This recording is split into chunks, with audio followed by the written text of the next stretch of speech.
Bienvenidos a una nueva emisión del programa Misterios de Occidente, perteneciente al podcast de Misterio Vivo.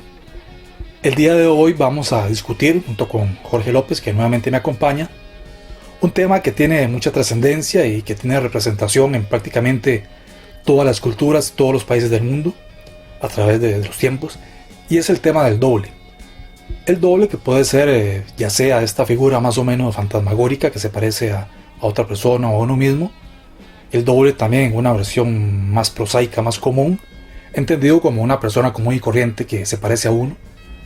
El doble en películas, en sueños, en libros, en fin, vamos a hacer un recorrido más o menos completo por diversas presentaciones de la temática del doble. Lo más importante, que yo creo que hace especialmente entretenido este programa de hoy y muy recomendable para que ustedes lo escuchen, es que tenemos una serie de testimonios que curiosamente hemos logrado de personas cercanas a nosotros. No hemos tenido que movernos mucho para encontrar estos testimonios, lo cual a mí me parece que significa que casi todas las personas habrán tenido un evento más o menos similar o lo habrán sabido de alguien que lo ha tenido.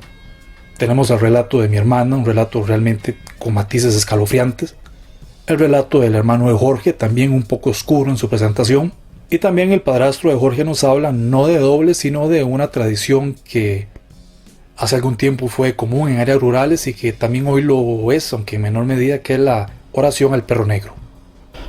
Quiero aclararles también que hoy estamos estrenando un micrófono de condensador que es muy sensible y por eso se nos han colado unos pequeños ruidos ambientales que tampoco son demasiado molestos, pero que vamos a tratar de evitarlo en el futuro.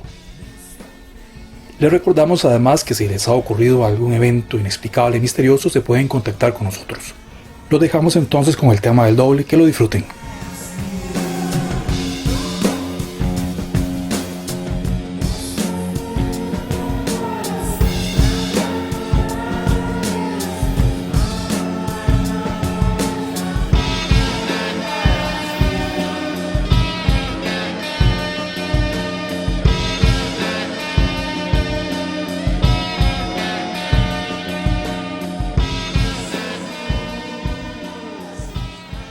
Vamos a hablar del doble, pero le comentaba que hay diversas manifestaciones del fenómeno del doble, que por un lado está el doppelganger, que tiene un significado siniestro y que tiene una implicación negativa, ¿no? El doble que se le aparece a la persona es un augurio de muerte, y la persona que ve el doble de otra es también un augurio de algo malo. Entonces ese contexto siniestro es el doble que aparece, por ejemplo, en diversas obras literarias, ¿no? Por la famosísima William Wilson de Edgar Allan Poe, que ve al doble que él está estudiando y llega una persona que es idéntica a él, se llama igual y todo lo hace igual, y eso va a llevar pues a la muerte de los personajes. Está también un término nórdico que es Verdoger, que eso es más bien cuando una persona ve a otra pero no hay una implicación siniestra, sino que es como la anticipación, es decir, como que una persona tiene un rol de vida, hace un trabajo, y antes de que esa persona lo haga, como que otro lo ve, que está haciendo lo mismo. Correcto. Que eso es, digamos, tal vez sin ese elemento siniestro es lo que le pasó a su mamá. Sí. ¿Recuerdas esta novela de Isabel Allende, que es su película que se llama La Casa de los Espíritus? Sí, claro. Sí, ahí hay un fenómeno que se ha visto montones de veces. Se ha hablado, inclusive se puede decir también que se ha escrito sobre él, se ha dejado testimonio de alguna manera, ¿verdad? Que una persona llega a buscarte antes de morir, o te llama por teléfono, o llega a su casa y usted habla con él, y resulta que la persona acaba de morir a X cantidad de kilómetros, ¿verdad? En este caso es muy escalofriante si uno lo ve de esa manera, digamos. Hay montones de historias de estos casos. Pero como no puedo mencionar un caso específico en este momento de los que recuerdo, lo puedo resumir de esta manera. Llegó José Fabio, tuvo un accidente en San José, ¿verdad? Murió en el accidente. En ese preciso momento, José Fabio pasó y me llama: Jorge, ¿cómo está? Yo salgo: hola, ¿qué pasó, José Fabio? Creo que no nos vamos a poder ver este fin de semana. Ah, tranquilo, me llamas, bueno, te despides. Y al rato me llega la noticia que José Fabio acaba de morir. Y yo: ¿pero cómo? ¿Cómo que se murió? Se acaba de venir aquí hace un rato a mi casa, ¿verdad?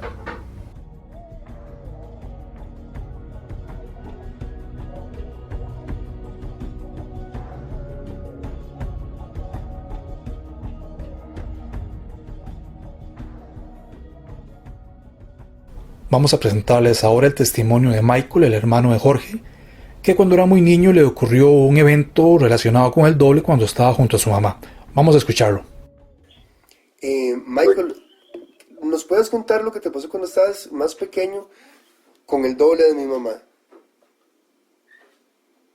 Bueno, lo que sucedió es que en ese momento, yo estaba bien pequeño. En realidad no tan pequeño, pero tenía como 11 años, más o menos. El asunto es que a mí me daba mucho miedo dormir solo, entonces yo dormía con mi mamá. Y me daba tanto miedo estar solo que con solo que ella se levantara de la cama o algo así, y yo me despertaba y me iba detrás de ella o así, ¿verdad? El asunto es que eso fue lo que sucedió esa madrugada. Ella se levantó para ir al baño, entonces yo me levanté también y me acosté en el sillón ¿cómo se llama? De la sala, para esperarla ahí, a que ella pudiera ir al baño para luego ir a acostarnos otra vez, ¿verdad? Y el asunto es que mientras estaba yo ahí acostado en el sillón, mi mamá me llamó del cuarto que qué estaba haciendo yo ahí. En ningún momento ella se había levantado. Sí, ella todo el tiempo estuvo acostada, ¿verdad?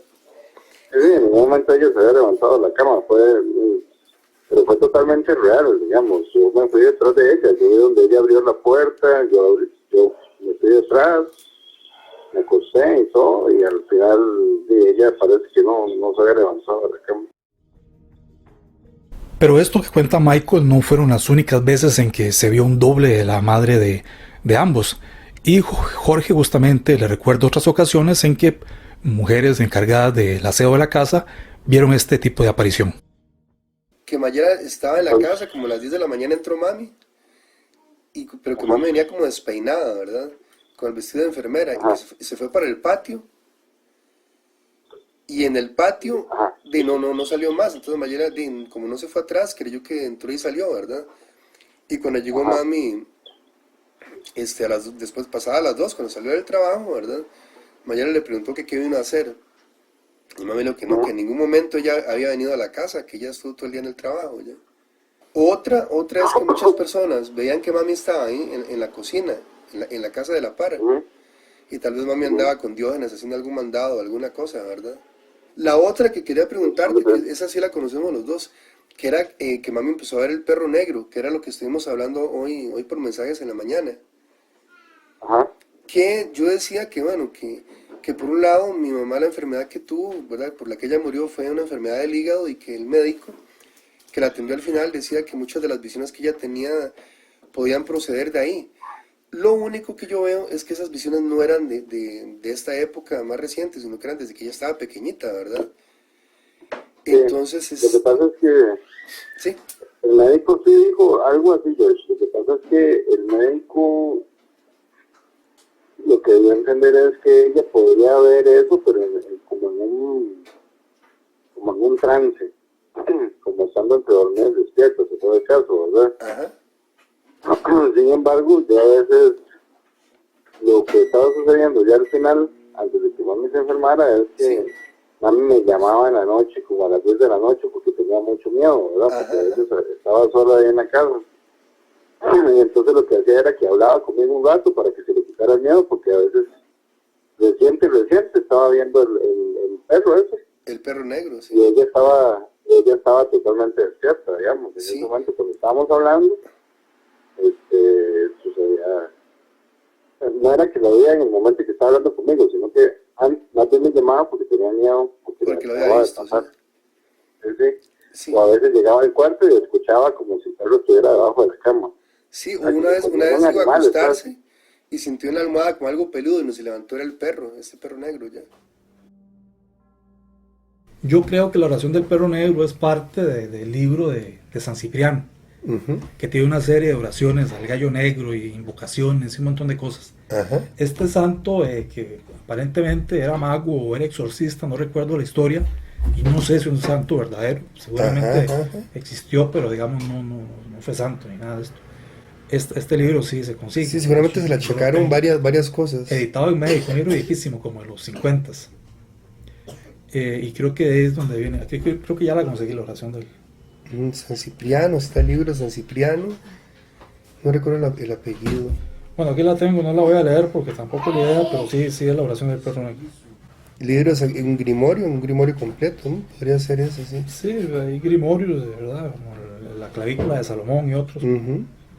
Hay varios, ¿verdad? Sí, hay varios. El mismo Necronomicon se supone que es un grimorio.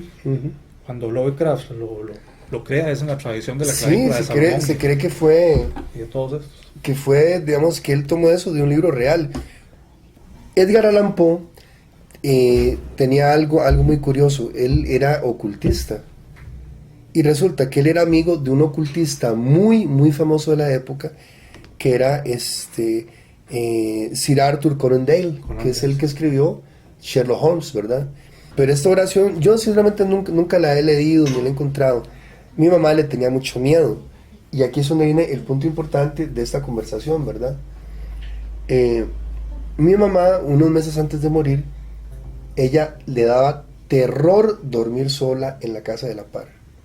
Y eso viene la cuestión irónica, ¿verdad? Veía apariciones y veía cosas de todo ese tipo, ¿verdad? Le tenía miedo a eso, le tenía pavor, le tenía terror, ¿verdad? Y esto debido a que mi mamá tal vez era muy creyente y más bien era temerosa de estas cosas, ¿verdad?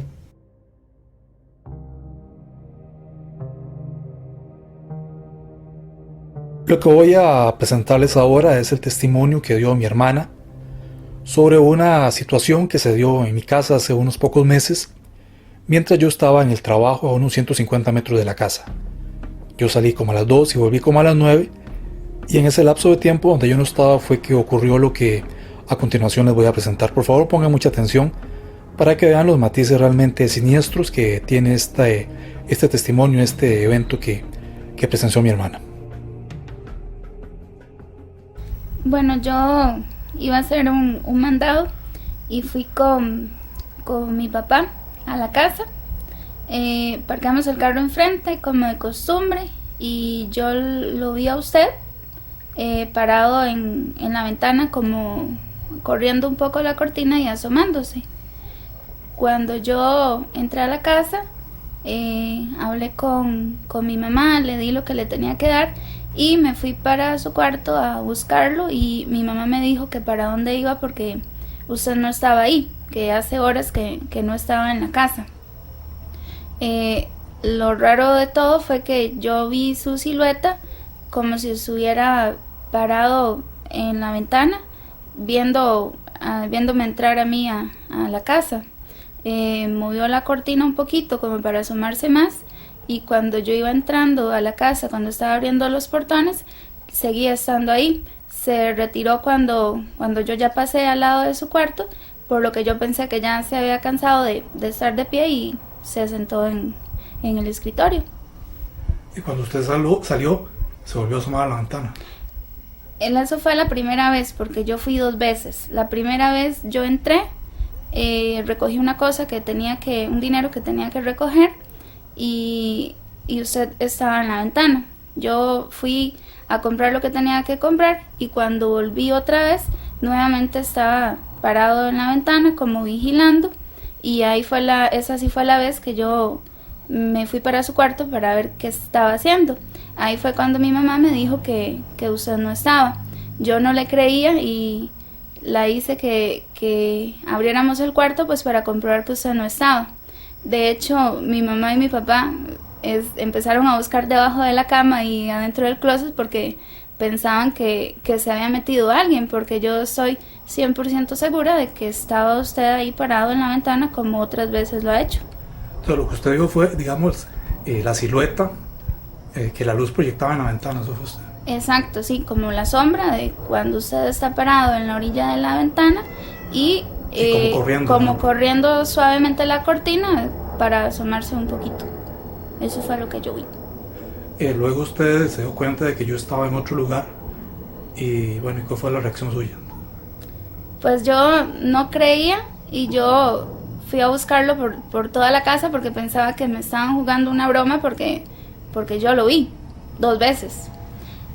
Pero luego ya mi mamá un poco más seria y hasta un poco preocupada me dijo que no, que hace horas que no estaba. Y en efecto, cuando yo ya iba saliendo de la casa, fue que nos topamos y yo le conté lo que me había pasado. Y pues cuando yo ya venía de camino a mi casa, pues yo venía muy asustada porque realmente yo lo vi 2 veces. Y la primera vez, cuando yo me estaba acercando a la ventana del cuarto, se fue, como que se hizo como hacia atrás y como que se sentó. Yo me imagino cómo esa Adriana tuvo que haber dicho eso, por andar con esos programas raros. Pero más de gracia porque se parece mucho a la situación de Mayela, en la que nos cuidaba, ¿verdad? Ajá. Haber visto a mi mamá entrar y hablarle y que no le respondiera. Eso es un ejemplo, ¿verdad? Que no es el doppelganger siniestro. Bueno, puede ser siniestro en la presentación, pero que yo sepa no anticipó ninguna tragedia, porque hace ya tiempillo eso, ¿no? No. Pero digamos... Puede ser una energía que quedó en el cuarto, ¿verdad? Como el doble anticipando el accionar del otro, o sea, él anticipa el movimiento, las acciones, las cuestiones que él hace, las tareas, como que la anticipa.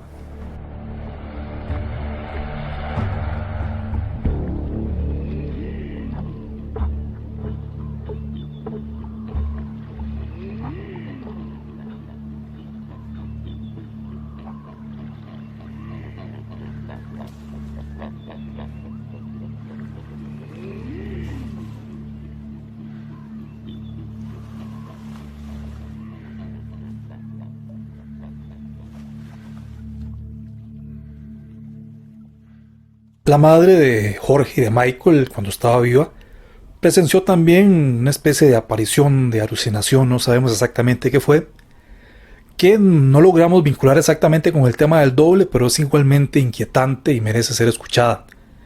Tiene que ver con la aparición del perro negro, el cual puede directamente en su caso vincularse con una oración que el padrastro de Michael en ese momento rezaba justamente al perro negro. Es una tradición que existe todavía, aunque ya en menor medida, en zonas rurales, que posiblemente viene de México, por lo menos eso es lo que yo pienso.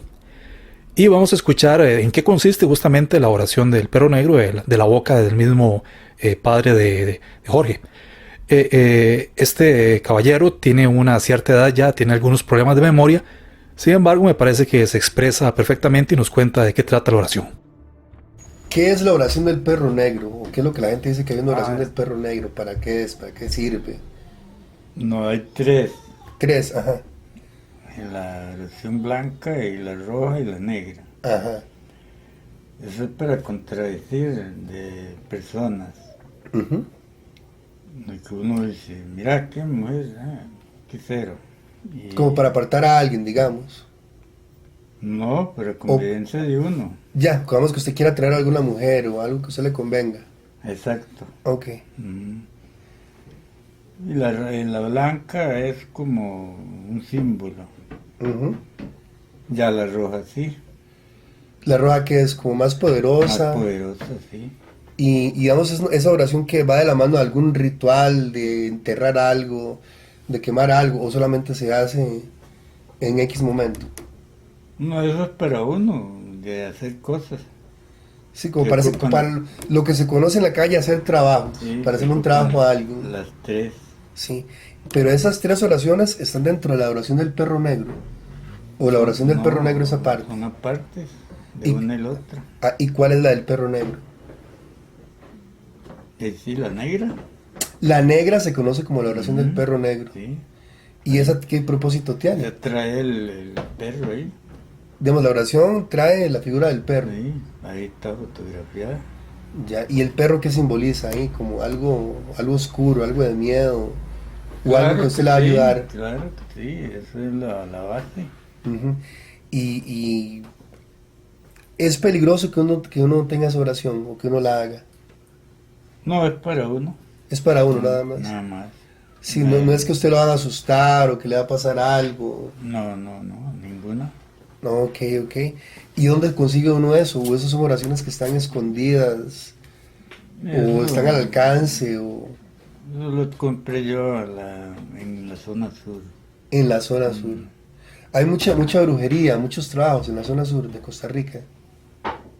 ¿Y hay de todo? De todo. ¿Sí? hay amarres, imagino que hay gente para plata. Y lo que más hace es que para cuestiones amorosas, ¿verdad? Exacto, sí, eso es Sí. lo más. Sí. ¿Y de dónde vendrán esas oraciones, esas cosas? ¿De dónde las traerán? Bueno, ya yo no me acuerdo. No, porque muchas veces mucha brujería viene o de Nicaragua. Bueno, casi toda de Nicaragua. Nunca he escuchado que venga del lado panameño, digamos. Sí, no. Pero allá se trabaja mucho, mucho, mucho, mucho. Y la gente que cree en esas cosas dicen que todo lo que se hace en Costa Rica viene de allá. O se ha exportado de allá. Esas son creencias de cada persona, de Sí. que como uno las use. Ya. Bueno, por ahí hay un cierto origen de dónde viene eso. Entonces, la oración blanca, la oración roja y la oración negra. Y la oración negra es la del perro negro. Trabajan las tres igual. Las tres igual, correcto. ¿Está bien? Muchas gracias.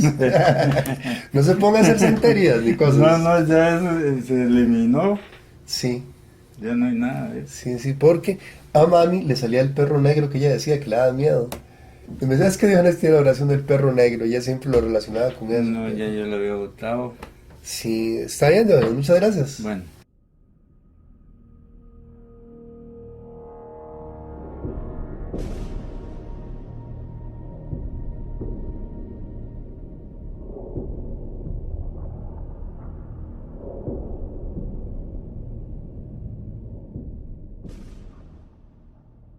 Sí, Fabio, ¿qué te parece? ¿Qué te parece Sí, bueno, lo que nos contó Diógenes? yo creo que mucho de esto viene de México. O sea, es que también hay una Quizá- tradición mesoamericana. Sí, también como en que viene Nicaragua. bajando, empieza como en el puro norte Sí. y viene bajando hasta que llega por acá a Costa Rica y Yo- sigue hacia más al Yo sur. tenía compañeros de Pérez Celedón que hablaban mucho de brujas.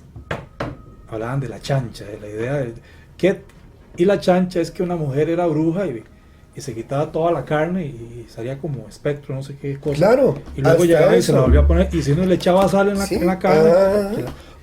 que la dejaba en una palangana, entonces ya Sí. no se la volvía a poner.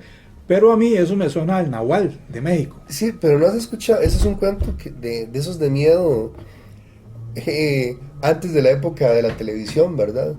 Y Ah, toda la tecnología. eso sí, Que tal vez solo había radio. Me contaba mi mamá una historia de esas de miedo de que no recuerdo exactamente cómo era la situación, si era un amante o un esposo. El asunto es que no se puede ir de la casa, ¿verdad? O si fue un visitante que llegó a una casa en la noche y no se podía ir de la casa ese visitante, ¿verdad?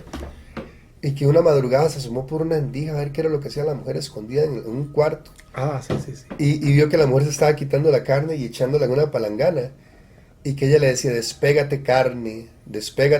Siempre me acuerdo de mi mamá diciendo esa frase. Y la carne se iba despegando y quedaba el esqueleto y el esqueleto se iba, ¿verdad? Sí. Y que en la mañana llegaba y que decía, pégate carne, ¿verdad? Que eso tiene, Sí, tiene que ver también con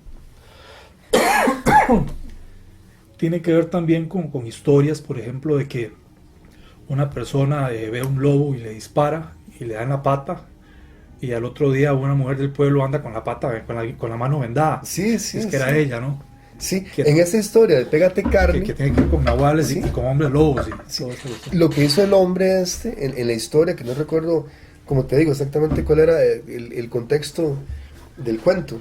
El hombre llega y se asusta de lo que ve, ¿verdad? Y se va donde el sacerdote del pueblo, y entre el sacerdote y él se esconden y le echan sal a la palangana con carne. Sal. Y cuando llega esta mujer en la madrugada, Perdón, ve usted que la sal es fundamental en Sí. todos los hechizos. Es un Claro, elemento claro. fundamental.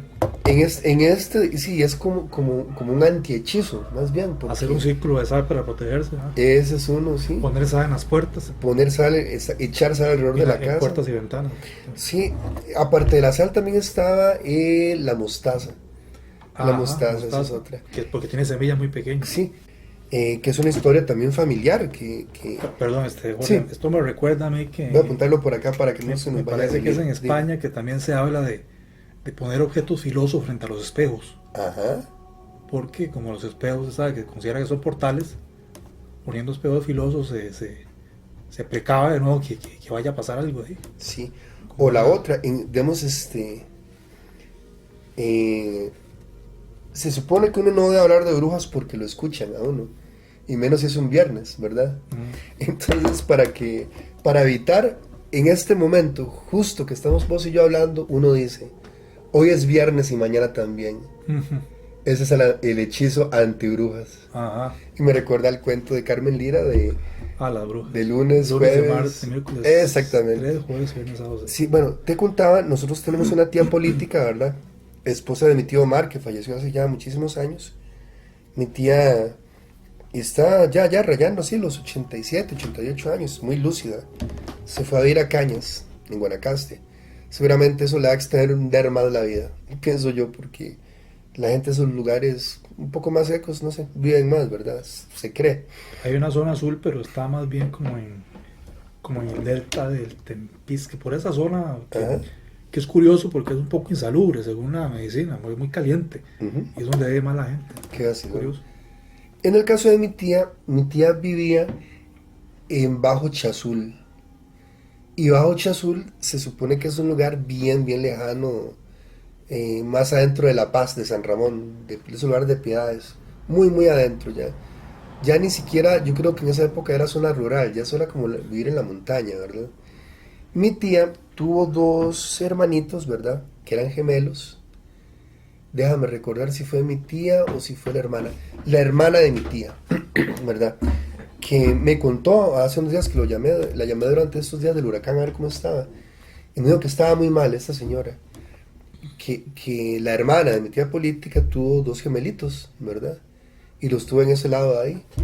Y resulta que chiquititos a los días de recién nacidos amanecieron muertos, los 2 gemelitos. Pero amanecieron desangrados. Es lo que se cuenta.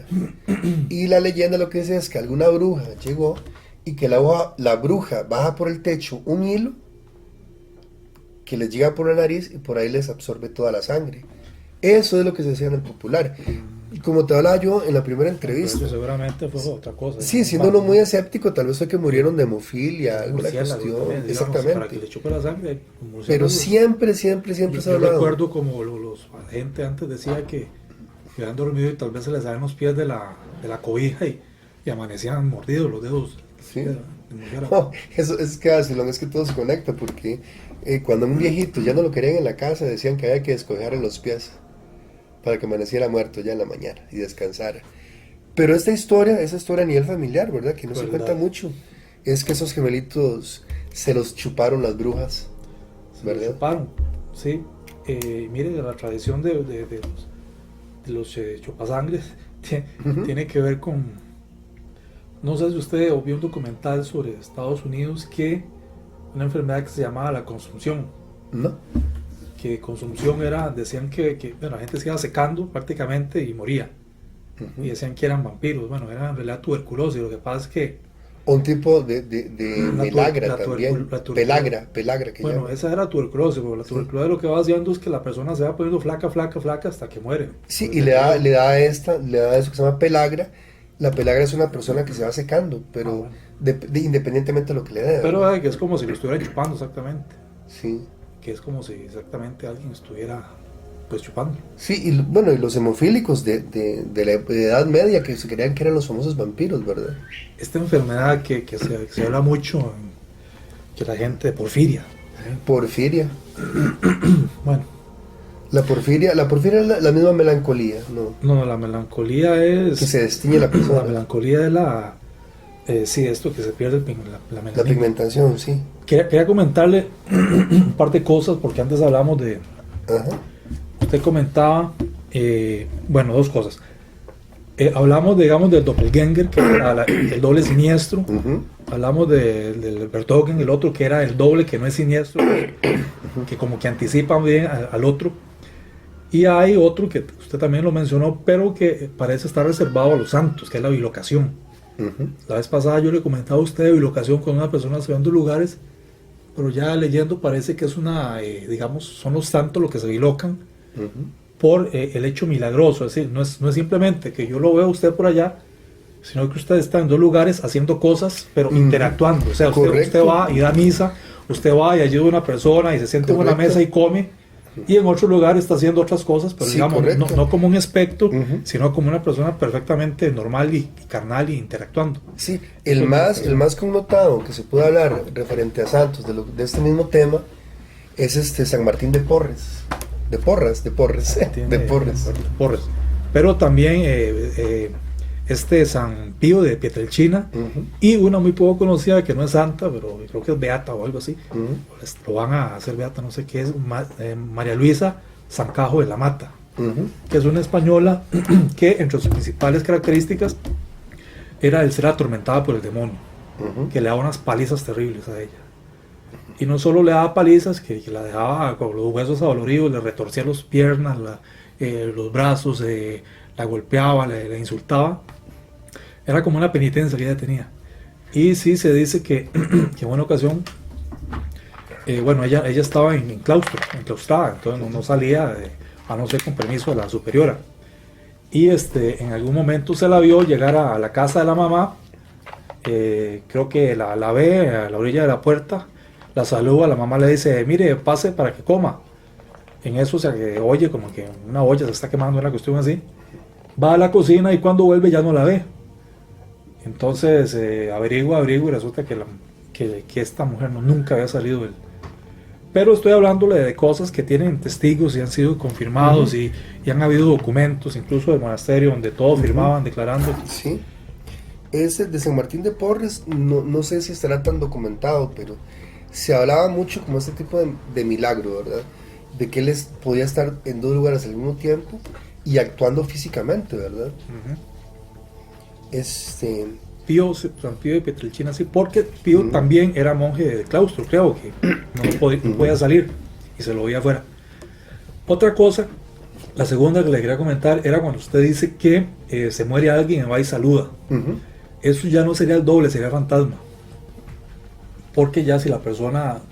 Cuesta mucho determinar exactamente el punto en que se presenta el espectro, porque si normalmente es en el instante de la muerte o inmediatamente después, difícil que sea antes, porque hasta donde yo sé, si sería el doble, pero hasta donde yo he visto, cuando una persona se despide en la muerte es después de muerto, o sea, o en el instante mismo en que muere o poco después, no antes, entonces ya sería fantasma. Otra cosa curiosa es el fantasma de los vivos, que yo no sé si usted ha escuchado el fantasma de los vivos. No. Que es cuando se aparece el fantasma del vivo. Es como un fantasma, pero que se aparece, no es como el doble que yo lo veo ahí, que pasa, sino que se le aparece ya como un fantasma, se aparece. Con toda esa impresión que da de que se le dice vivo. Casi como diciendo, o sea, se le planta a usted de frente, y es de una persona que no está muerta. O sea, un fantasma normalmente es de un muerto, pero este es una persona que está viva. Y usted lo llama y habla con el otro, mire, te vi, el otro estaba dormido, viendo televisión o jugando fútbol, o sea, no sabía nada. Estos casos, digamos, por un par he escuchado yo, los he visto, de una muchacha que se le presenta al novio al frente de la cama, y vinculado con los fenómenos del sueño, que son los que su hermano decía que un médico le dijo a su mamá, que ella podía tener visiones del perro negro en el momento del sueño. En un estado alfa y un estado beta del sueño. Es lo que hablábamos de los fenómenos hipnopómpicos y psicopómpicos, ¿verdad? Que son el hipnopómpico y el... Se me olvidaron cómo era, pero sí, era uno al momento de dormir y otro al momento de despertar en ese semisueño. Que es, digamos, no sé si usted oyó el primer programa que hice yo con Gilberto Celedón. No lo he escuchado. Él tiene un fenómeno muy complicado ahí, porque, no lo voy a contar, pero sí rápidamente le voy a hacer la referencia. Él, como que incitado, él era ateo, agnóstico, incitado por otra persona, sale en un reto y llama al diablo y no sé qué. Luego, cuando él está durmiendo en la cama, él, en una casa sola, en un rancho prácticamente, siente que se le mueve la cama, pero él lo narra como un zarandeo completamente físico. Queda ahí en el aire la posibilidad de que fuese también un fenómeno, un trastorno del sueño. Perfectamente. Que sería, digamos, lo que el doctor le insinuaba a su mamá cuando le decía que ella veía el perro muerto en ese tránsito entre la vigilia. Que lo que se supone que pasa ahí es que, digamos, el cerebro va apagándose por partes. Y lo primero que se apaga en vez de apagarse normalmente, se apaga primero lo que controla la motricidad. Entonces la persona queda paralizada, pero no se apaga la conciencia, o sea, el estar despierto. Entonces empieza el sueño cuando todavía esa parte está... Sí, eso es. Usted sueña, pero sueña despierto. Esa inmovilidad es como terrorífica.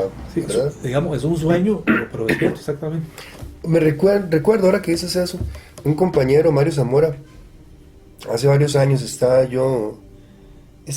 no recuerdo si estaba viviendo solo o estaba solo. El asunto fue que él vino y estábamos viendo televisión acá. Aquí en esta parte había un sillón, donde tenemos el escritorio, antes aquí había un sillón y aquí una mecedora. Y él se sentó a ver tele y recuerdo que él se despidió y se fue y yo me quedé dormido, ¿verdad?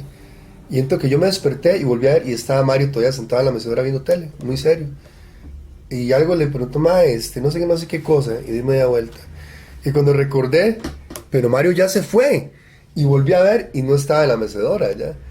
Entonces, sí me asusté un poco, pero tiene que ver con ese nivel de sueño en lo que yo estaba quedándome dormido. Seguro mi cerebro captó que esa imagen estaba todavía en la mecedora, ¿verdad? Y yo le hablé de todo y al rato tuve la conciencia que no, Mario se había ido hace rato, ¿verdad? El fenómeno del doble, pues pareciera con lo que hemos comentado que tiene diferentes niveles, diferentes manifestaciones. No sé cuál será de los más documentados, digamos. Ahorita le hablo de los documentados, es que estoy buscando una foto de un cuadro medieval impresionante. Que bueno, la bajé al teléfono y como tengo como 3 navegadores, Sí, yo no sé. de momento te cuento. Todas estas historias, ahora que hablabas de esta santa que era muy atormentada y esto, ¿verdad? Se daba mucho durante la época medieval, mucho antes del Renacimiento, ¿verdad? Había un dominio muy grande de parte de la iglesia hacia las personas, y por esto era una época de oscurantismo, porque las personas no tenían como la luz de pensar, no tenían dominio, no tenían un montón de cosas, ¿verdad? Y déjame ver, Fabio me está haciendo el cuadro. Este cuadro se llama Y así ellos se encontraron a sí mismos. Es un cuadro impresionante donde una pareja medieval, el caballero y su bueno, la pareja son 2 personas vestidas con los ropajes, ¿verdad? Típicos medievales, muy cubiertos, van caminando por el bosque cuando se encuentra a una pareja exactamente igual. Es muy entonces, ¿no sabes el año o el autor? Sí, ahorita le busco el dato. Vean que el caballero saca la espada y la dama se desmaya. Sí, donde se topan a sí mismos. Hay un chiste que yo hago mucho. Lo hice un día esos que fui a comprar comida conmigo y otro compañero. Cuando veníamos llegando a la casa, les digo yo, ¿qué hacen ustedes si estamos nosotros sentados ahí enfrente de la casa?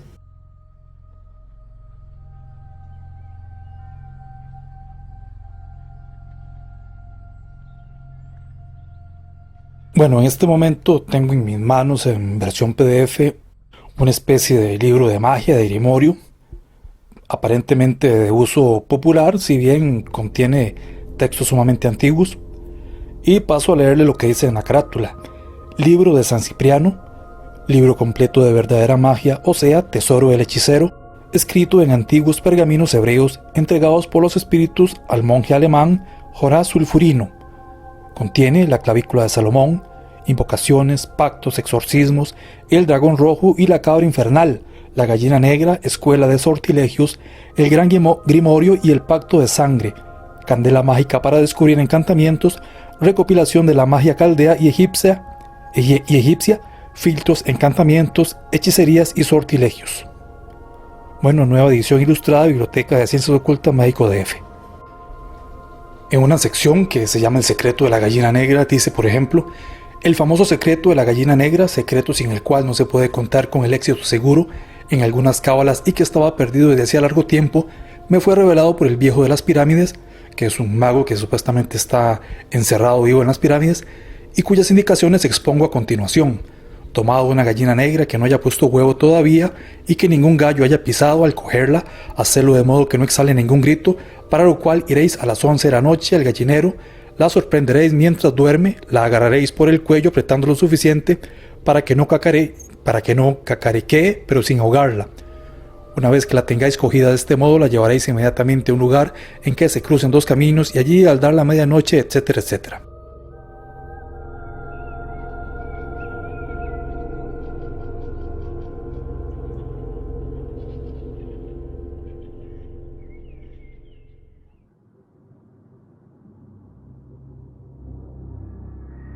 Ya ahí se puede hablar de una cuestión más científica sobre universos paralelos, cuestiones cuánticas y esto, ¿verdad? Mira, esto es como un barril sin fondo. Sí. Todo se conecta por detrás. Sí, lo que yo te iba a contar antes era sobre esta cuestión medieval, de que... Me preguntó de casos, ¿verdad? Sí, ahora se creaban muchas historias, uno no sabe cuáles falsas, cuántas reales, ¿verdad? Para que la gente fuera temerosa de Dios. Y el ser temerosa de Dios se acercaba más a la iglesia y la iglesia podía seguir cumpliendo con X propósito que tuviera en ese momento, ¿verdad? Ya después de la época del Renacimiento, que el hombre comenzó a pensar y que ya el hombre se empezó a ver como el centro de todo, digamos, se empezaron a desmitificar ciertas situaciones. No recuerdo qué tan documentados estaban los casos sobre el doble, digamos. Sí, bueno, le iba a comentar... Estamos hablando del último, ¿verdad? Que el fantasma vivo que me decías. Bueno, es digamos un doble fantasmagórico. Dicen que, bueno, Lincoln, esto es uno de los más conocidos, digamos. Uh-huh.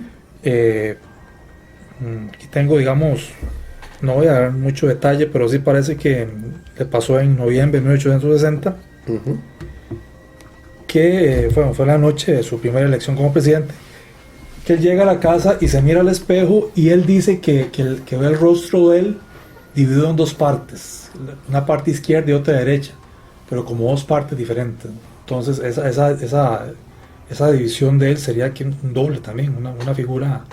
Sí. Tiene que ver con el doble. Sí. Ahora, se supone, hablando ya más científicamente, pero científicamente me refiero a lo que se comprueba más fácil, ¿verdad? Porque que ciertos hechos paranormales no se comprueben al 100% no quiere decir que no estén en una rama científica, aunque si quiere, ahorita hablamos de eso, pero déjeme decirle otro caso que tengo interesante, que es la famosa emperatriz Catalina la Grande. Ajá. Catalina la Grande, un poco antes de su muerte, dice que ella se vio a sí misma en 1796.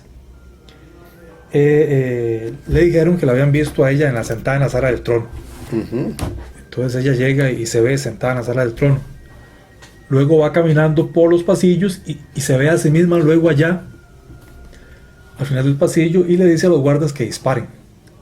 Los guardas no ven nada, pero efectivamente disparan al aire. Y poco después Catalina la Grande muere también. Entonces ahí está el doble como típico doppelganger, como siniestro, como la anticipación de la desgracia. Sí, y es que eso es lo que te iba a decir, digamos, de que un hecho de eso no sea comprobado por la ciencia en un 100%, no significa que no sea científico o que no esté dentro de la ciencia. Lo paranormal, mucha gente lo ve como una charlatanería, otros lo ven como una verdadera ciencia. Pero lo que quería comentar es que existe un doble que no hemos comentado hasta ahora, ¿verdad? Cuando te hablo de un doble científico, hablo sobre universos paralelos, sobre el José Fabio que está en este momento aquí con Jorge, y el otro José Fabio que está ya millonario en otro lugar, y el otro José Fabio que es súper pobre, y el otro José Fabio que es rubio de ojos azules, y que es, o sea, teorías que son... Eso, la física cuántica. Exactamente. Pero me interesaría primero hablar de este otro doble, digamos, el doble que todos tenemos. Si lo analizamos de nuevo científicamente, biológicamente, de tantos seres humanos en la Tierra, con diferentes facciones, diferentes atributos físicos. Efectivamente, es otro doble que no hemos hablado, tiene razón. Sí. Ese tipo de doble, doble no, uno como ser humano, es muy difícil que el modelo de uno no se repita. Ahora, ¿hasta qué punto crees vos? Y esa es una pregunta más personal. ¿Crees vos que tengamos un doble exactamente igual y que inclusive hasta pueda tener sentimientos parecidos o cuestiones parecidas? Yo creo que exactamente igual, no, yo creo que es producto de la casualidad y la estadística, o sea, que efectivamente es muy difícil que no haya alguien que se parezca mucho a uno, pero jamás va a ser como el gemelo idéntico. ¿Es mellizo eso? ¿Es el mellizo, el gemelo idéntico? Sí. Sí. Ni que hayan nacido el mismo día. Están los otros que están pegados, que dos son siameses, sí. Mellizos y gemelo idéntico, sí. Esos sí son idénticos, porque tienen el mismo código genético, el mismo genoma. Sí. Eso es el doble, y eso sí es un doble de verdad. uno no se va a encontrar a esa persona en la calle, un doble con el mismo genoma de uno. Se encontrará el que se parece en el pelo, en los ojos, en el caminado, puede que en los gustos y en la ropa, pero nada más, o sea, nada más. Sí, se sigue marcando mucho la individualidad del ser humano, como persona, como ser, ¿verdad? Pero sí se habla siempre de que tenemos un doble exacto. Tal como te digo, tal vez no en esa esencia de que lo hace uno ser ese ser individual, digamos, pero que si hay un Josefayo exactamente igual. O sea, que sea así, no sé, en Roma, en Rusia, en Australia. Es como hablar de la media naranja. Sí, ¿no? que ya no es ese chaval, mira cómo se parecen. Porque hay otra cosa que a mí me hace mucha gracia. Sí existe, porque yo lo he visto, y siempre vuelvo a la palabra esta científica, ¿verdad? Sí existen ciertas personas que se parecen muchísimo, muchísimo. ¿En qué sentido, digamos? En ese sentido, digamos. Gracias, Tito. En ese sentido, vamos a ver si logro captar bien la idea de lo que te voy a decir.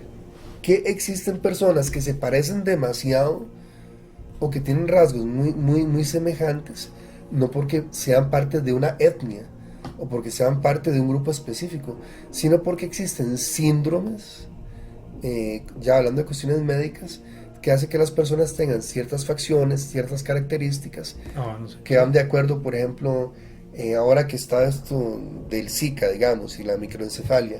Sí. Las personas que padecen de microencefalia, digamos, independientemente de por qué se dé, tienen X características. Pero digamos, se parecen en ciertos rasgos que son anómalos, por ejemplo, en las dimensiones pequeñas de la cabeza, pero los rasgos no, los rasgos son diferentes en cada caso. O incluso las personas con síndrome de Down que tienen un gesto característico, sí. O sea, uno los ve parecidos porque no es común ver ese tipo de alteración sí. facial, pero en realidad tienen rasgos diferentes cada uno. Es decir, es uno el que como esta idea de que las personas de tal etnia, orientales o se le parecen a uno todos. Sí, no, y ahí es falta de verlos. O sea, sí, nos contaba un profesor del colegio, no sé si será cierto o no, que uno a los chinos, a los japoneses los ve todos iguales. Pero y entre ellos sí se ven diferentes. Sí, no, así como nosotros nos vemos diferentes aquí, pero que los chinos nos ven a nosotros todos iguales, no sé si será... Y con la nariz grandísima, porque ellos tienen nariz muy pequeña, nosotros tenemos comparativamente... No sé si será cierto o si será un chiste. O en la India todos son iguales, o se parecen muchísimo y sin embargo ellos se diferencian. Pero eso es una deformación cultural del que los ve desde afuera, de hacer una generalización apresurada e incorrecta, digamos. Eso, sí, de no estar exactamente ahí. Sí. Pero lo que me hace gracia es que debe ser como uno se diferencia demasiado, ¿verdad? Y sin embargo uno lo ven igual. A uno sí lo tienen que ver. Es vacilón. Pero bueno, en este fenómeno, digamos, como te digo, esto es hablando de ese gemelo que siempre se ha creído que el gemelo malvado es otro tema importante. El gemelo malvado. Sí. En todo, en literatura, en cine. Ajá, se ha explotado muchísimo también, ¿verdad? Que se relaciona con el doppelganger, como la anticipación del mal. William Wilson, si a alguien le interesa el tema del doble, tiene que leer a William Wilson de Edgar Allan Poe, que justamente él que está en un colegio de élite estudiando en Estados Unidos, y entra un alumno que se llama William Wilson, igual que él, con los mismos rasgos, con los mismos gestos, con la misma ropa, y él inmediatamente se obsesiona con esta persona. Y todo lo que hace lo hace el otro. Él tiene una idea, escribe un poema, el otro también. Él va a tal lugar, frecuenta un grupo, el otro hace lo mismo. Y él se obsesiona de tal manera, bueno, no voy a contar el final, si hay alguno que todavía no lo haya leído todavía. Pero lleva a un desenlace trágico, y el desenlace trágico de uno es el desenlace trágico del otro. Sí. Pero desde el punto de vista del primer William Wilson, el otro es el doble malvado. Entonces, me hace mucha referencia en la literatura, ¿verdad? Está el príncipe y el mendigo.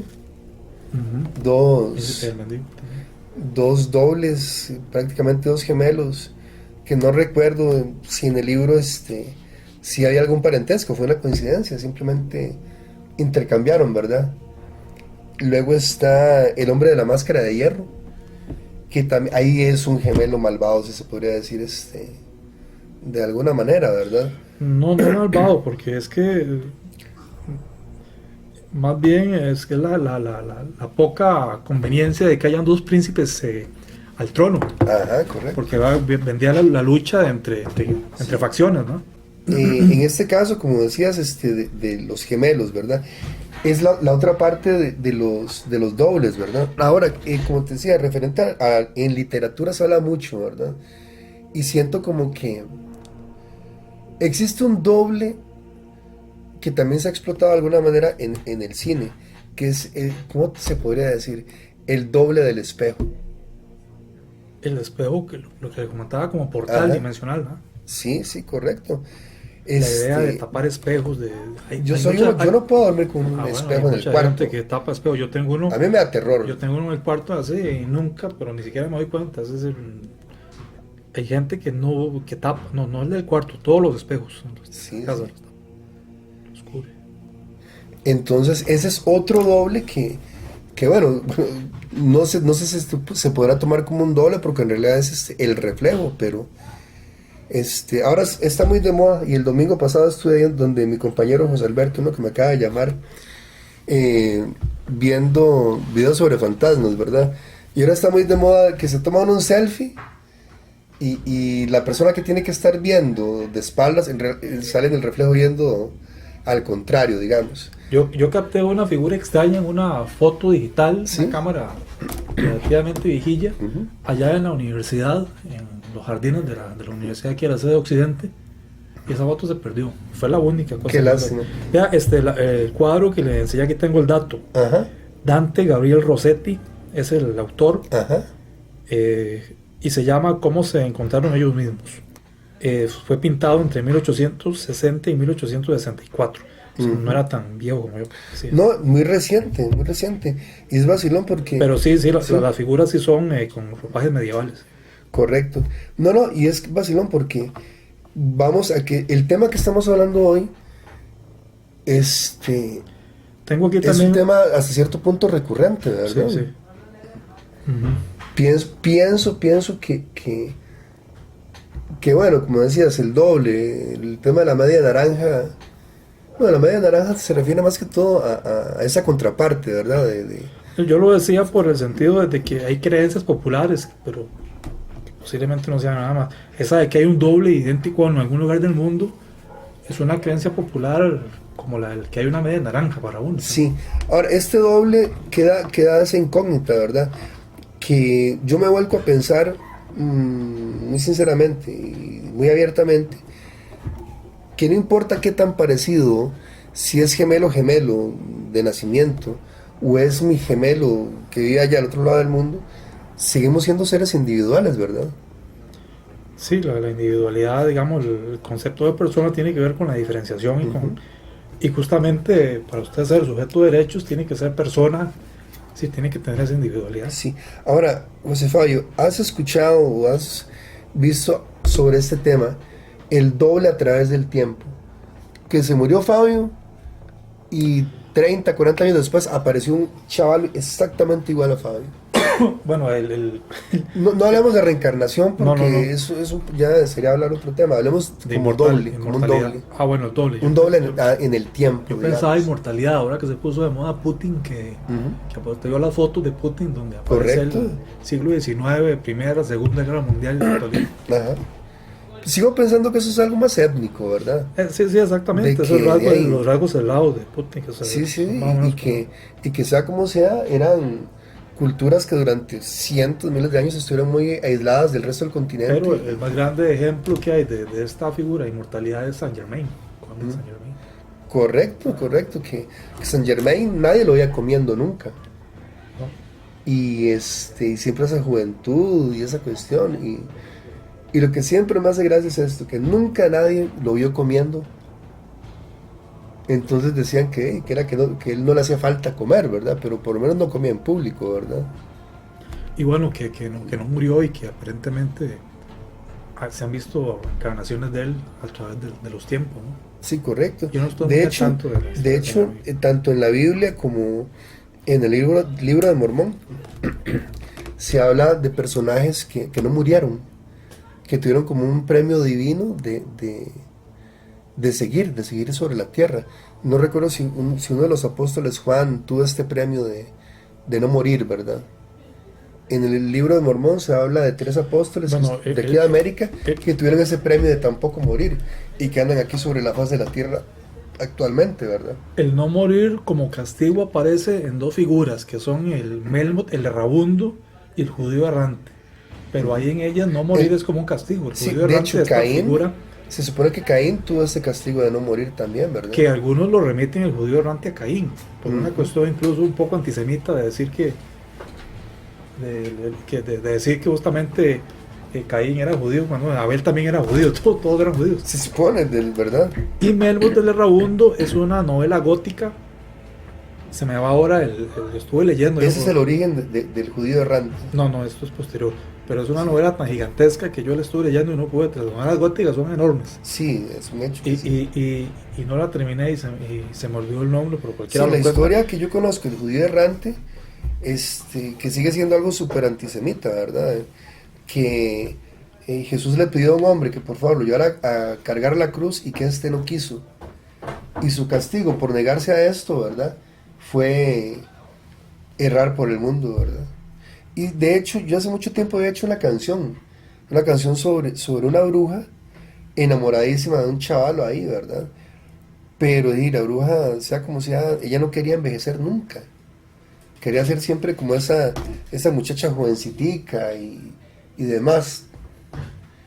Entonces, en la canción que escribí, se dice que ella, por estar buscando la vida eterna, y resulta que el castigo fue nunca morirse. Entonces, tuvo que ver morir al amante, a amigos, la gente que ella quería, y siempre iba a ser su maldición. Conocer gente, aprender a quererla y verlos morir, ¿verdad? Uh-huh. Charles Maturin es el autor de Melmoth, el Errabundo. Fue publicada en 1820. Ok. Este tema del doble, yo creo que da para mucho, ¿verdad?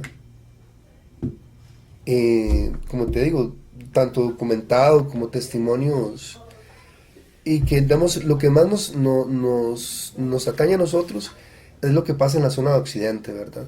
No hablando solamente de San Ramón, sino lo que puede ser Palmares. No, mire, yo le digo que San Ramón... Palmares se habla de que hay mucha cuestión, ¿verdad? Paranormal, pero...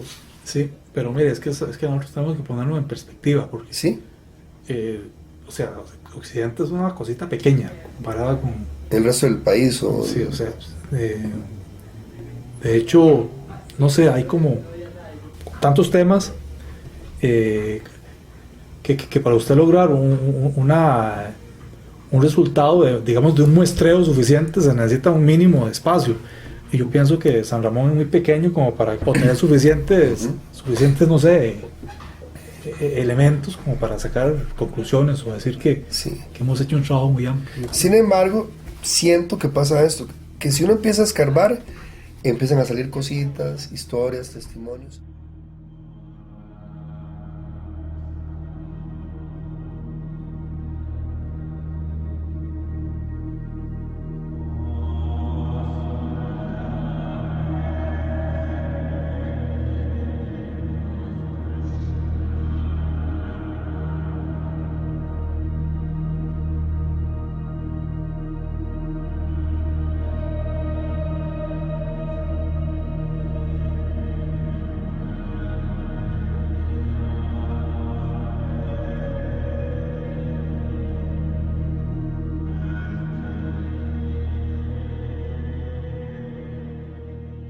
Una vez vi un documental en televisión sobre cuánto puede guardar el cerebro humano si uno realmente fuera inmortal. Y se supone que el cerebro tiene una capacidad de guardar hasta 300 años. No sé si será cierto o no, ¿verdad? Yo había visto también algún documental que decía, bueno, que era una capacidad inmensa del cerebro. También está el tema de la regeneración neuronal, porque hasta hace algún tiempo se decía que la neurona con que usted nacía, de ahí empezaban a morir y usted moría con menos, o sea que no había regeneración neuronal, pero parece que hay una especie de tumor que se hace donde lo que se da es una reproducción de neuronas exagerada. Sí, no, y no solamente esto. No sé cómo se llama, neuroma, una cosa así. No, y es vacilón porque existe la memoria genética. Resulta que vos te morís, se murieron tus neuronas, se murió todo, se enterró y hasta ahí llegó, ¿verdad? Y si tuviste hijos, resulta que los hijos de pronto tienen déjà vus de cosas, de lugares en los que nunca estuvieron. Y tal vez fue que sus padres estuvieron ahí y esa información quedó guardada en los genes y lo que recuerdan son recuerdos de los antepasados. Y muchos lo toman como es que fue que reencarnó, o son recuerdos de una reencarnación anterior, digamos. Cuando en realidad, si eliminamos del todo la reencarnación y tomamos como cierta la memoria genética, lo que realmente uno recuerda son situaciones que vivieron nuestros padres, o inclusive nuestros abuelos, o más allá todavía, ¿verdad? Es una de las tantas teorías que hay de esas situaciones inexplicables de yo ya estuve aquí. Yo conocí este lugar, pero yo he estado montones de acá. Reencarnaciones. Exactamente. Sí, estábamos hablando del doble en el tiempo. No sincrónico, sino diacrónico. O sea, no al mismo tiempo, sino uno tras otro. Como la reencarnación. El doble en el tiempo. Ese es uno de los más interesantes. Pero eso ya cae más bien como en otro ámbito, que es justamente el de ese tema tan amplio que tiene desarrollo sobre todo en India, que es justamente de reencarnación. Usted sabe que en la India, por las creencias de ellos, constantemente están apareciendo niños que dicen yo recuerdo otra vida, y van y se verifica. Es increíble el nivel de coincidencia que tienen con cosas que adivinan de la vida de otra persona. ¿Y qué será esto? ¿Memoria genética o una reencarnación real? Bueno, es que memoria genética, esto es como... o sea, hay límites. Es que la memoria genética tiene que ver con la evolución. Sí. En la memoria genética están los rasgos adquiridos que preservaron a los individuos que los tuvieron. Entonces heredan. Pero ¿será uno capaz de heredar pensamientos? No creo yo, porque eso es una cosa muy volada todavía. Muy compleja. Sí. Un pensamiento es muy complicado. Ahora, volviendo a este tipo de al doble que reencarnó en el tiempo. ¿Será que uno reencarna, si existe realmente esto, en una persona exactamente igual?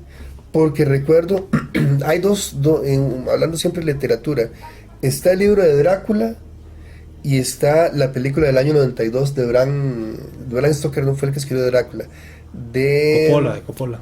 De Francis Ford Coppola, ¿verdad? En esta hay una reencarnación de la misma persona, las mismas facciones, prácticamente 400 años después, ¿verdad? Pero es una cuestión cinematográfica, totalmente. No, pero él como que estaba en un estado como el letargo, ¿no? El cadáver de él, no creo que era el mismo, no es que reencarnó, no recuerdo. No es que en la película de Francis Ford Coppola, la esposa de Drácula, ¿verdad? Se suicida por una carta que le envían diciendo que Drácula murió en batalla, ¿verdad? Entonces esto la frustra tanto que ella se mata. La misma muchacha, la misma persona, obviamente caracterizada por la actriz, ¿verdad? En este caso, 400 años después es exactamente la misma. Y cuando él la ve, le dice, he cruzado las arenas del tiempo para encontrarte de nuevo. Pero como te digo, es una cuestión muy cinematográfica, sí, un recurso que reencarnó exactamente en la misma, ¿verdad? Bueno, yo es que de reencarnación no conozco. Bueno, sí conozco porque he tenido contacto incluso con un grupo al que estuve asistiendo que se hablaba de esto, pero a mí honestamente yo no me convence mucho. No, pero dentro del tema que contemplamos hoy sería esto: si la persona reencarna, será que reencarnó exactamente en un doble, en la misma persona, o será que yo, ahora soy de ojos cafés y pelo castaño y voy a reencarnar en un rubio de ojos azules. Lo que entiendo es que se puede reencarnar desde el ser humano hasta, dependiendo de la doctrina, hasta en animal. Sí, es que es muy amplio, ¿verdad? Entonces, pero este tema de la reencarnación, no se sale de este tema que es los dobles, pero como decías vos, un doble a través del tiempo. La diferencia sí es que el doble es sincrónico, o sea, es al mismo tiempo. Y esto otro es diacrónico, o sea, es sucesivo, muerte. Por lo mismo que yo le decía que el que se aparece después de muerto ya no es doble, es fantasma. Por lo mismo. Sí. Pero bueno, sí, no tiene que ver con la duplicidad, claro. Ahora, volviendo como a la raíz del tema. Pero Jorge, sí, yo pienso que una parte muy importante que no se puede dejar de hablar es del doble como proyección del inconsciente, ¿verdad? Eso es lo que te iba a decir, que volviendo otra vez así a la raíz, al centro del tema, ¿verdad? ¿Será que uno puede, como dice uno, desdoblarse? Que uno puede duplicarse y luego reintegrarse de nuevo. Bueno, la duplicidad está presente siempre, desde el punto de vista de la estructura nuestra, de la psicología. Ahí están los materiales reprimidos que nunca se destruyen, sino que están ahí mantenidos por diferentes recursos. Internamente yo, vos, podemos duplicar nuestras células. Y significa que ahí hay otra versión nuestra.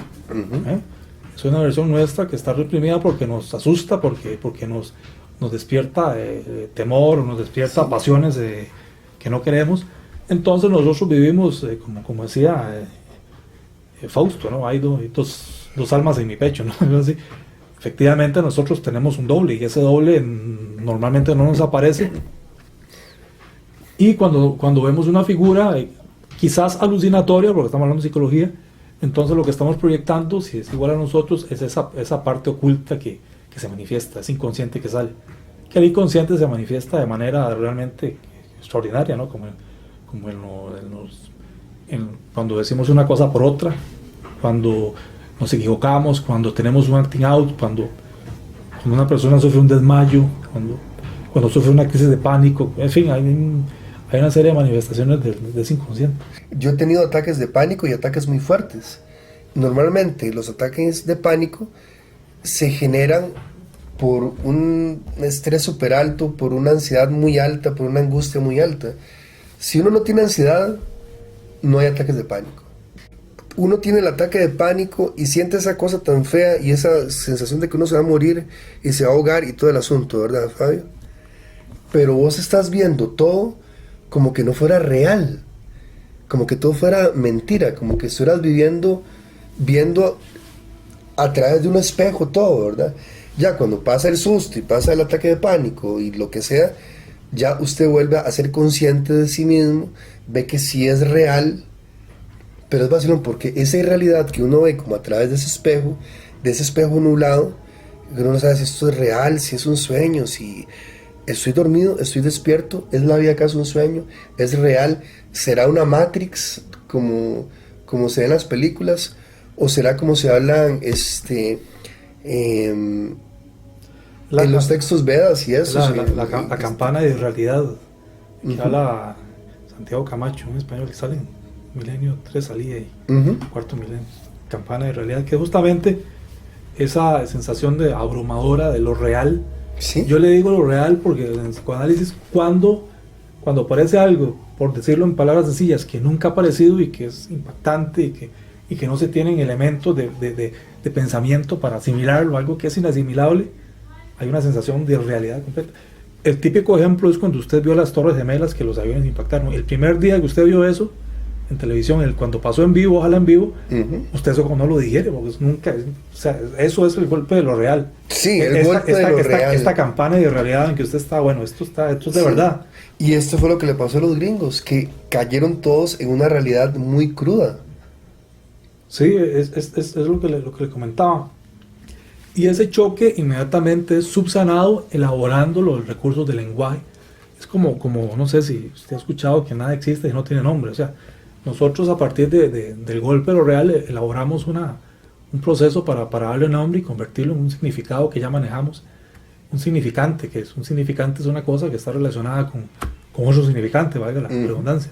Entonces ya lo metemos dentro del tejido del lenguaje y ahí ya deja de ser lo irreal, ahora es ya lo conocido, digamos. Correcto. Ahora, dime una cosa, Fabio, hablemos de los viajes en el tiempo, de las paradojas. Se ha visto, igual, volvemos a lo mismo, a libros, películas, etcétera, que si usted viaja en el tiempo y se busca a sí mismo, hay un peligro de que cuando usted se encuentre se rompa la continuidad de espacio-tiempo y se destruya el universo total, ¿verdad? Eso es un tema y al final de las películas llegaste vos y te encontraste a ti mismo y no pasó nada. Vamos a un doble, que yo no sé si este doble viene del tema de la ciencia ficción, o se puede tomar como que podría existir, ¿qué tipo de doble? Que uno se volvió a buscar y se encontró a sí mismo, no sé cómo decirlo. ¿Qué piensas? Porque habrían dos, nada más que uno estaría Fabio joven y Fabio viejo, o a la inversa, ¿verdad? Si se pudiera viajar en el tiempo. Yo acabo de ver una película, pero es que la acabo de ver hace días, no recuerdo. Pero digamos, uno mismo viéndose en el tiempo, como viaje al tiempo, no sé,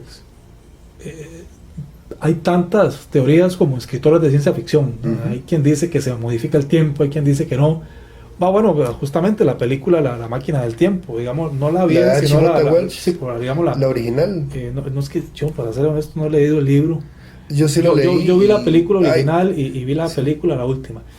Que muere la prometida de esta persona y va al pasado para tratar de cambiarlo, la tragedia de la muerte, y no puede, o sea, muere ella siempre. Sí, esa es la película la más moderna. Sí, esa es la versión, o sea, que hay esta versión de que lo que ocurre es un destino y que por más que usted viaje al pasado y se encuentre y se pegue nunca va a cambiar, ¿no?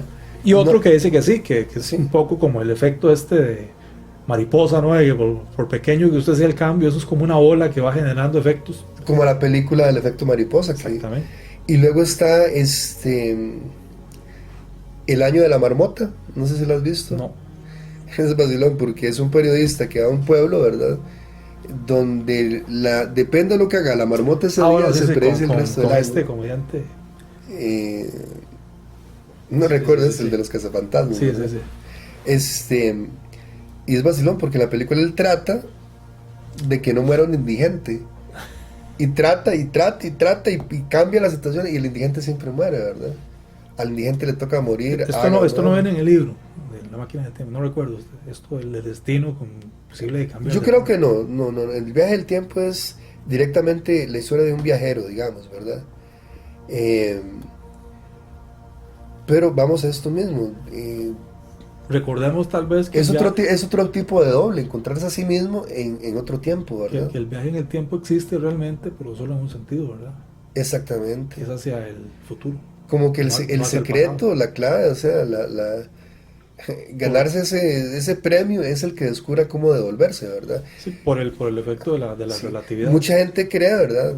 En los escritos de J. Benítez como algo real, ¿verdad? Respecto a esos el caballo de Troya y demás, ¿verdad? Que en el libro sí logran devolver esos ejes para que el tiempo retroceda, ¿verdad?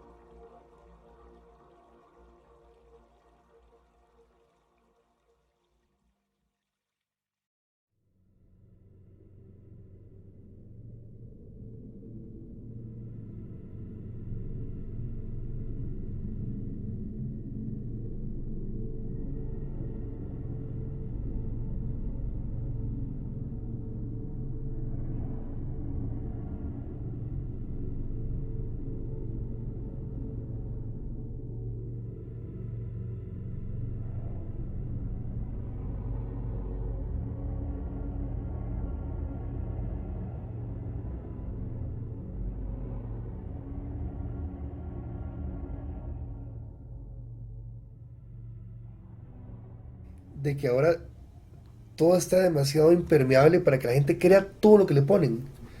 Entonces, hay dos situaciones. O el video está tan mal grabado que no se sabe si es verdad o es real y queda esa duda. O está tan bien grabado que no se puede creer que sea algo tan cierto, ¿verdad? Y resulta que ahora ya la gente está tan al alcance de tanta tecnología que se perdió la inocencia, ya no se sabe qué es real, qué es verdadero. Y la gente empieza a dejar de creer. Bueno, para digamos, lo que uno podría suponer que es el mayor beneficio de las tecnologías sería, por ejemplo, el fenómeno OVNI, digamos. Ajá. Porque todo el mundo tiene la cámara. Y bueno, el fenómeno OVNI está de capa caída, excepto Argentina, donde es una cosa terrible con el fenómeno OVNI, pero en los demás países, en Europa, porque de pronto aparece una lucecilla por allá, nada más, o un ovni hecho en Photoshop o en un programa de estos. Sí, porque hay ya una nueva generación de diseñadores y de cineastas. Es decir, no era lo mismo cuando una persona dice y cuenta un testimonio y dice que salió Sí. y vio una luz y el tanque de agua se vació y la vaca se desapareció. Ya que le Ya no presenten a engañe usted con un plato amarrado de un hilo, ahora es tan sí, digital una que... foto de un puntillo ya que ni se ve qué es. Sí. Entonces yo ese tema nunca lo he escuchado en ningún programa, ni en ningún documental, ni en ninguna parte. Pero siento que tanta tecnología, sobre todo a nivel de internet, cuestiones digitales, como dices vos, tiene el fenómeno ovni de capa caída. Yo recuerdo que hubo una época en que era una moda hablar de ovnis y tener libros sobre ovnis y que hubieran testimonios del Apolo 11 y de las transmisiones que hacía la NASA con los astronautas que no se escucharon al aire bueno, entonces era un boom. Y hablar del Triángulo de las Bermudas era otro boom, ¿verdad? Y hablar del lago Ness era otro boom grandísimo. Y hablar de Pie Grande y hablar de este montón de cosas. Un Y boom. resulta que ahora más bien se desmitifica esa imagen del misterio, esa imagen de lo real. Pero vea que la tecnología también eleva otros temas de misterio. Por ejemplo, la experiencia cercanas a la muerte gracias a la medicina, los avances ya es un tema mucho más que está en alza. Bueno, Porque justamente te voy a contar el avance algo. hace que mucha gente reviva, que no muera. O sea, Sí, la vida Sí. Hay que ver cuál es realmente la base, la raíz de este fenómeno del doble, ¿verdad? Porque recuerda que estamos hablándolo a nivel muy local, que en el caso de mi mamá, ese doble no representó nada, no pasó nada. Sí, exactamente. En el caso tuyo tampoco pasó nada, digamos. Yo creo que cuando es el doppelganger este negativo, desde el momento en que se ve, viene esta premura, esta angustia. O sea, que no es que... O sea, como que usted sabe, algo malo va a pasar. Es como una premonición que inmediatamente le viene. Ahora, hablemos a nivel químico, a nivel cerebral. ¿Será que este fenómeno no existe y que es uno el que lo imprime? Lo imprime en su retina, en su cerebro. ¿Será algún fenómeno óptico? Bueno, la explicación oficial, entre comillas, es esa, por supuesto. O sea, nadie le va a decir que el doble existe. Sí. Si le pregunta a un psiquiatra o a un neurólogo o a un especialista en psicología o en psiquiatría. Sí, difícilmente va a decir. Nadie le va a decir que eso existe, pero bueno, justamente una cosa que usted dijo y que tal vez habría que desarrollar en otro momento es que la ciencia está limitada por el método, porque el método de la ciencia está hecha para medir magnitudes físicas, ¿no? Exactamente. Toda la ciencia está enfocada en el método científico, y el método científico sin magnitudes físicas que medir, pues no hay pruebas, no hay pruebas tangibles. Tantos centímetros, que pesa tantos gramos, que se desplazó, que irradió tanta luz. Sí. Eso es todo lo que puede. Tanto así que siempre se ha hablado de que cuando el alma sale del cuerpo, el cuerpo baja de peso. Pero resulta que cuando estás vivo el cuerpo tiene cierta tensión, y cuando estás muerto pierde cierta tensión. Entonces hasta eso no hay que ser esclavo digamos del conocimiento hegemónico científico de una época. No dar por un hecho que es así, ya, ¿verdad? Porque si fuera así, la humanidad estuviera súper detenida, ¿verdad? En todo sentido. Si fuera así, entonces la ciencia tendría en sus espaldas la responsabilidad de dar respuesta a todo. Sí. Y no puede Ahora, después de ver varias veces las películas, la trilogía de Matrix, ¿verdad? A veces siento como que tal vez es que sí vivimos en una Matrix y que todo lo que hemos estado hablando, que sí son fallos del software, ¿verdad? Pero hay que ver qué puede creer la gente o qué no, ¿verdad? Vivimos en cierta Matrix porque nosotros con los ojos no podemos ver todo. Exactamente. Ahí están, como se dice muy románticamente, los ojos del alma. Y muchas veces esos ojos del alma pueden ver cosas que no se ven a simple vista, ¿verdad? Sí. Yo pienso que es importante porque hemos presentado testimonio suyo de su hermano, de su padrastro, de mi hermana. O sea, ha sido rico en participación.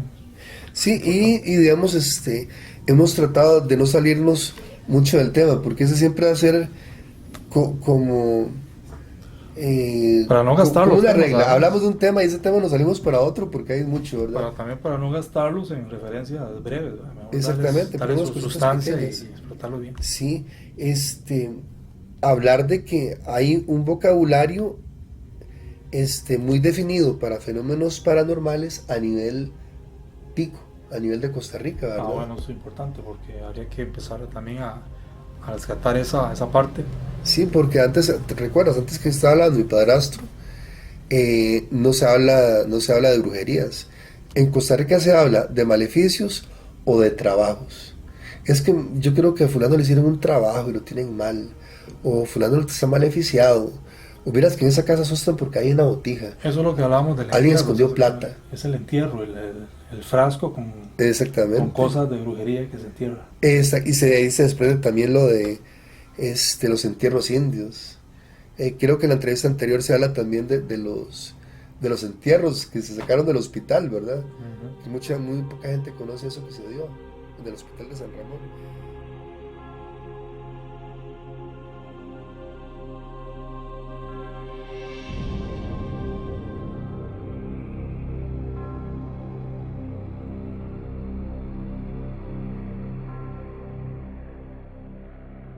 Bueno, y de esta manera termina el programa dedicado al tema del doble. Les agradezco profundamente que sigan este podcast. Si tienen alguna historia, algún evento extraño o misterioso, se pueden comunicar conmigo. Estaré encantado de escucharles. Le invito a que escuchen próximos programas, ya hay algunos temas preparados que yo estoy seguro de que van a disfrutar. Y bueno, un saludo y hasta entonces.